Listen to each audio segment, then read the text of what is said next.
तो मुझे बाल बड़े रखने का शौक था, इतने बड़े बाल कि मेरे पिता को अक्सर झंझट होती थी, क्योंकि उनके ग्राहक उनसे पूछते कि लड़का है कि लड़की,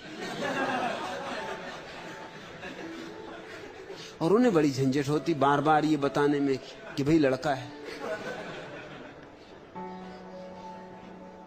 मुझे तो कोई चिंता नहीं होती थी, लड़की होने में क्या बुराई थी।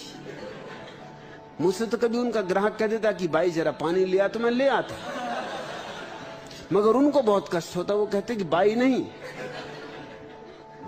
मेरे लड़के को तुम लड़की समझ रहे। तो लोग कहते लेकिन इतने बड़े बड़े बाल। तो उन्होंने मुझसे एक दिन कहा कि बाल काटो, कि दिन भर की झंझट, और या फिर तुम दुकान पे आया मत करो। घर दुकान एक थे, तो जाने का कहीं कोई उपाय भी न था,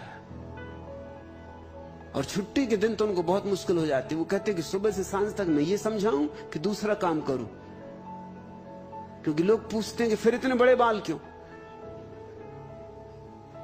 तो आप कटवा क्यों नहीं देते, तो तुम बाल कटवा डालो। मैंने उनसे कहा बाल तो नहीं कटेंगे, तो उन्होंने मुझे चपत मार दी।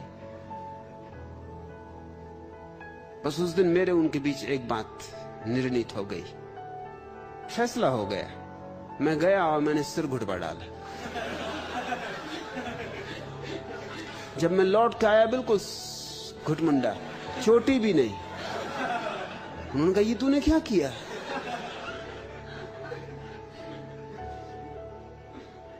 मैंने कहा मैंने बात जड़ से ही मिटा दी, अब दोबारा बाल नहीं बढ़ाऊंगा। उन्होंने कहा लेकिन इस तरह सिर घुटाया तब जाता जब पिता मर जाते। मैंने कहा जब आप मरेंगे तो मैं नहीं घुटाऊंगा, बात खत्म हो गई। सो तुम देख रहे हो वो मर गए, मैंने नहीं घुटाया। एक वायदा था, वो निभाना पड़ा।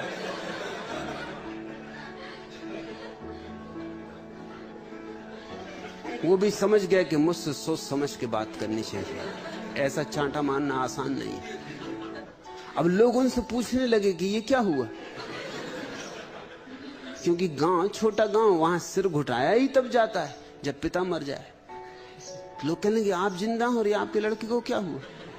अब मैं और वहीं बैठने लगा दुकान पे जाकर। उन्होंने मुझसे कहा कि मैं हाथ जोड़ता हूं, उससे तो बाल ही बेहतर थे, कम से कम मैं जिंदा तो था। अब ये मुझसे पूछते हैं कि आप क्या मर गए, ये लड़के ने बाल क्यों घुटाए। मगर उस दिन बात निर्णय हो गई, मेरे उनके बीच हिसाब साफ हो गया। एक बात पक्की हो गई कि मेरे साथ और बच्चों जैसा व्यवहार नहीं किया जा सकता।